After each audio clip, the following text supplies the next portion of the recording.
As I sit here and look through their pictures and books and Bibles, it's just tragic to know that just yesterday someone was living in this home and today it is no more. Now, Todd Michael was inside, trapped under concrete for 4 hours. A ballot challenge would stall implementation of the law, which means, at least for now, everything is up in the air. Woman told police the man approached her daughter, grabbed her by the arm and said, "Come here." But the little girl didn't. She started screaming and ran back towards her mother. The phones are ringing off the hook, and here's why. Take a look at this branch. See all that ice on there? This proposed change won't really impact Tarta riders, but the elimination of these bus-only lanes could mean more parking spaces downtown. What's your reaction to everything? No, I'm not going to say comments tonight. Nothing tonight? No, nothing. Glad everything's over? Yes. How was this whole process?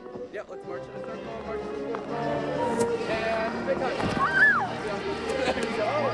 Yeah, not as good as Ryan, but he's been showing me how to do it. So we'll be practicing throughout the morning. They are making progress out here. We do know now, and you can probably see behind me, there are 2 holes punched in the side of this silo. Police officers from as far as South Carolina came out to support Officer Dunn's family and the Sandusky Police Department.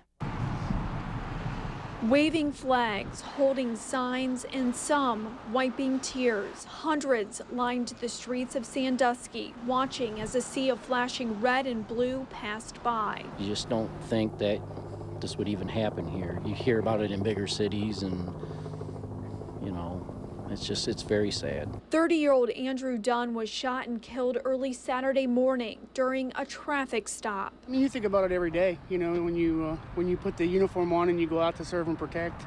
I mean, you never know what's going to happen from one moment to the next. Sergeant Lanning traveled from southeast Indiana to take part in today's service. He, like many others, didn't personally know Officer Dunn, but they say it doesn't matter. He's their brother in blue. So we have to pay our respects to the job and to the profession and to the individual sacrifices that he makes, you know, and with the family also. They have to know that they have other brothers out here that care about them too. An American flag suspended high above the procession route as car after car passed underneath. Onlookers held signs, "God bless Andy Dunn." I love them all. Yeah, I love them all. And it's a great showing. It's a great showing of solidarity and brotherhood, which is what the family here in the city of Sandusky needs. After losing an officer, a husband, and a father all too soon. Over here, the Walters family, both a mother and her 5-year-old son, they were killed while they were sleeping, and that's just one story of 5 that we're talking about tonight. Everything will be fine. Today, family members embrace one another and volunteers help clean up. She was wonderful. She was a great mom, a great friend, a great coworker, A great boss. it's just someone that we love to work with. Mary Walters and her 5-year-old son Hayden were both killed Saturday night when a tornado demolished their home. Mary's husband Ryan and daughter Madison were also inside. Both remain in the hospital. Just a few blocks away, dozens of volunteers are cleaning up what's left of the Crayons family home. A lot of people were in the yard when I arrived here, calling Ted's name and trying to find him. 46-year-old Ted Krantz was killed when debris from his home fell on top of him. His family tells us the father of 3 was walking upstairs to turn on the generator. A great father, took care of his kids very well, took care of my sister very well. In Walbridge, a 20-year-old father is struggling with the loss of his best friend. She got out of the car. Jarrell Lathrop and his girlfriend, 20-year-old Bailey Bowman, were returning home from dinner. They could see the tornado heading right for them. And I tried to get out. And when I got out, the door flung open and hit the quarter panel and sucked me right out of the car. The tornado picked me up and slammed me against the side of the building. Gerald only has a few cuts and scrapes. He says he will never understand why he's still here and she's now gone. We didn't talk with Denzel Washington or Chris Pine, but we did talk with the 3 heroes of this story about that day, how they managed to stop the train, and what they think of the movie.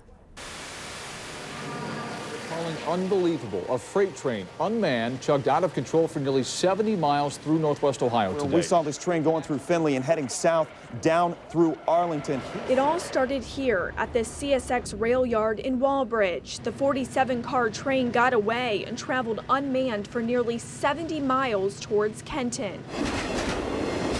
So we had a little less than 2 miles to tie on and get it under control. It would have derailed and it would tore that town up. Sheriff's deputies tried to shoot the fuel cutoff valve. CSX officials attempted to derail the train. Nothing worked. We didn't know anything about any of it, just catch it.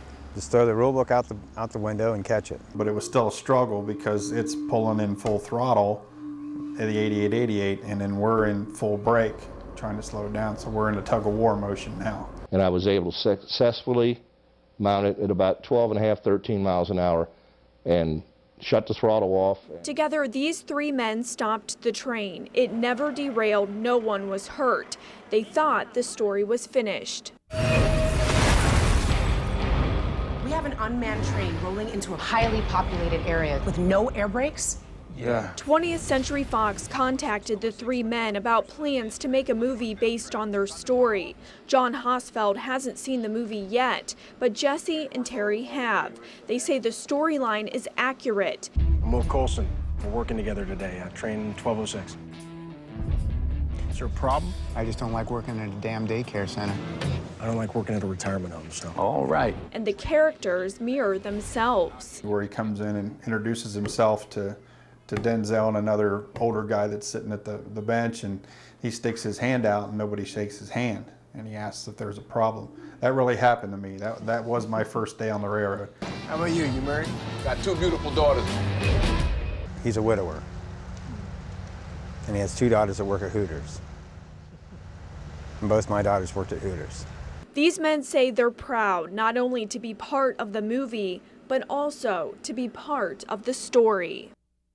The production company did pay the men for their story. When I asked how much they got, Terry Forson laughed and said, "I'm still working for the railroad." The men were also invited out to Los Angeles for the premiere of the movie. Unstoppable was released nationwide today. Reporting live in the Action News Center, Jennifer Jarrell, 13 ABC Action News. Really was an amazing story. Now it'll look